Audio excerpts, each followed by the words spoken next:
যারা খুব বয়স্ক তাদের ক্ষেত্রে কিন্তু কোলন ক্যান্সারটা একটু বেশি হচ্ছে, এর বিশেষ কোনো কারণ আছে কিনা?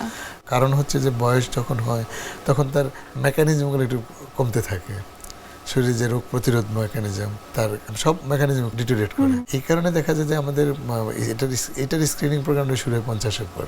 আচ্ছা, আর কিছু জেনেটিক কিছু ফ্যাক্টর থাকে, অনেকগুলো জেনেটিক ফ্যাক্টর থাকে। এই জেনেটিক ফ্যাক্টর কোন একটা জিন মিউটেশন হয়েছে, ওই জিন মিউটেশন হওয়ার কারণে তার হয়তো তার খাদ্যাভ্যাস ভালো ছিল, তার কোনো ব্যাড হ্যাবিট নেই, খুব একটা রুটিন লাইফ লিড করছে, আচ্ছা। তার ক্যান্সার হলো কেন? এটা ক্যান্সার। তখন যখন আমরা সার্চ করি তখন দেখা যায় এটা জিন মিউটেশন হয়ে। এই ধরনের রোগীরা যখন আপনাদের কাছে আসেন, তাদের লাইফ হিস্ট্রি যখন আপনারা শুনেন, তখন কি আসলে কিভাবে কাউন্সিলিং করে থাকে? একটা তথ্য আছে, সেটা হচ্ছে যে আমার লাইফ টাইম 5% চান্স আছে কোলন ক্যান্সার হওয়ার। 5% চান্স যে একজন ব্যক্তির একটা চান্স, এটার কোনো ব্যাখ্যা নেই। এই 5% কী কারণে, কেন কি, এটার কোনো ব্যাখ্যা নেই।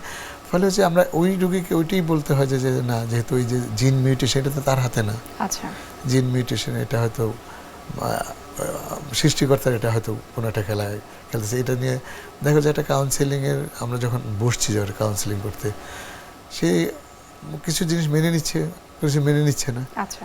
বেশিরভাগই তো রোগী মেনে নিতে চায় না যে আমি জীবনে পাপ করি নাই, কিছু করি না, আমার কেন ক্যান্সার হবে। মানুষ যখন ক্যান্সার শোনে তখন তার প্রথম শব্দটাই থাকে এটা, যে সাইকোলজিক্যালি সে আউটব্রাস্টে ডিনাই করে। কাউন্সেলিংটা অনেক বড় পার্ট ক্যান্সার রোগীদের ক্ষেত্রে, কারণ তার এই যে তাকে ডিরেল হয়ে গেল, শোনার সাথে সাথে সে একদম একটা কি বিভ্রান্ত অবস্থা, এই বিভ্রান্ত অবস্থা থেকে তাকে আবার একটা জীবনে ফিরে আনা, একটা পর্যায়ে আসতে গেছে সে মানতে চেষ্টা করে যে হ্যাঁ, যেহেতু ক্যান্সার হয়েছে তাকে ফাইট করতে হবে। সে তখন ফাইটের জন্য প্রস্তুত হয়। এই ফাইটটা তো অনেক, তার ফিজিক্যাল, মেন্টাল, ফিনান্সিয়াল সব রকমের লজিস্টিক নিয়ে তাকে ফাইট করতে হবে।